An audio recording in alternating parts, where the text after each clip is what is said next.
So guys, कल बच्चे ने एक बहुत इंटरेस्टिंग सा क्वेश्चन पूछा।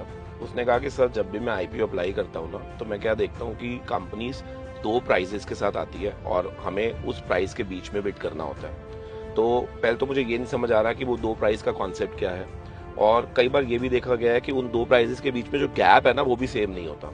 तो बेटा, लेट मी क्लियर यू कि आईसीडीआर के अंदर रेगुलेशन 29 सिक्योरिटी लॉ में आप पढ़ोगे कि जब भी कोई कंपनी आईपीओ लेकर आ रही है ना, तो कंपनी अगर बुक बिल्डिंग प्रोसेस से आ रही है तो कंपनी को एक फ्लोर प्राइस देना होता है और एक कैप प्राइस। फ्लोर प्राइस का मतलब मिनिमम प्राइस और कैप प्राइस का मतलब होता है मैक्सिमम प्राइस।